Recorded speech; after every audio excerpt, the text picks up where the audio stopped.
Сәлем достар, бүгін сіздермен осындай мини презентиктер жасайтын боламыз. Ол үшін алдымен PicsArt программасына кіру қажет. PicsArt программасына кіреміз, астындағы плюсикті басып, өзіміздің шаблонымызды таңдап аламыз. Осы шаблонды мен сіздерге тегін беретін болам. Сіздер қалаған дизайныңызды жасай аласыздар. Енді осыған фото қою керекпіз. Фотоны заранее скачала Pinterest'тан или Google'дан любой фонды.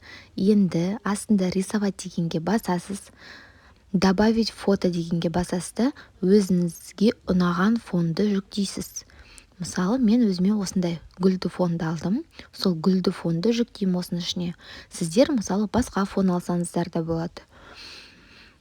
Енді қазір бұлай келтіріп алдым. Төбесінде 2-4 піштіге басып, астыңғы суретті жоғарғы қарай жібересіздер. Міне біздің фотомыз енді осы рамочканың ішіне кіргізілді. Қайтадан басқа суретімді таңдаймын, чтобы суреттер әртүрлі болсын деп. Міне басқа гүлді сурет таңдадым да, мынау шетіне енгізіп жатырмын. Тура солай добавить фото рамканың ішіне осы суретті де енгізесіз. Мен жасап жатқандай сіздер де жасай аласыздар, басқа фонды таңдай да аласыздар. Міне осы шаблонға мен 3 түрлі суретті таңдадым. Сол үшін сіздер де мысалы бір суретті де таңдап осылай жасай аласыздар. Енді мына шаблонымызды сохранить етіп болғаннан кейін обязательно сохранить етіп аламыз. Одан кейін қазір птичье молокоға обертка жасауды сіздерге көрсетемін. Менің YouTube каналыма подписаться етіп, осы обертканы пустой листін менен бесплатно Telegram каналымнан ала аласыздар. Мына жерде линиялары барлығы көрініп тұр. Енді қазір стикерға 8 марта, 8 март деп жазсаңыздар, әр түрлі шаблондар шығады. Соны қойсаңыздар да болады. Бұлай. Қазір көрсетемін жақынырақ. Барлық линиялары көрініп тұр. Міне осылай қойып шықсаңыз болады. Ал егер де сізге PicsArt'ың ішіндегі шаблондар ұнамаса, сіз өзіңізге заранее Pinterest программасынан әр түрлі шаблондарды жүктей аласыз. Және де пинг форматына айналдырудың қажеті де жоқ. Міне осындай белый формат, өйткені біздің қағазымыз белый формат болып тұр ғой.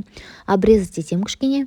Астында өзі шығады сізде. Обрезать деп, сол обрезатқа басып, қазір размерін осы жерге келтіріп алам.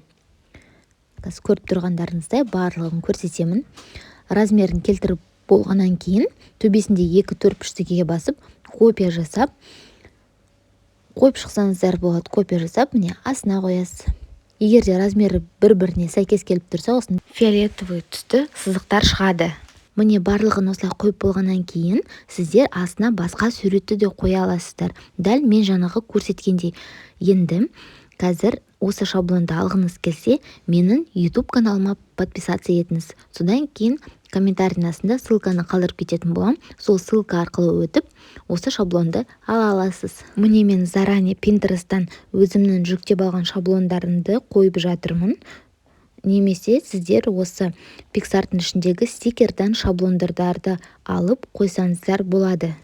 Осы видеода мен примерно жасалу жолын көрсеттім электрондық форматта. Келесі видеода осы шаблонның сборкасын жасайтын боламыз. Обязательно мен YouTube каналыма тіркелуді ұмытпаңыздар. Өйткені алда көптеген обучающий видеолар болады.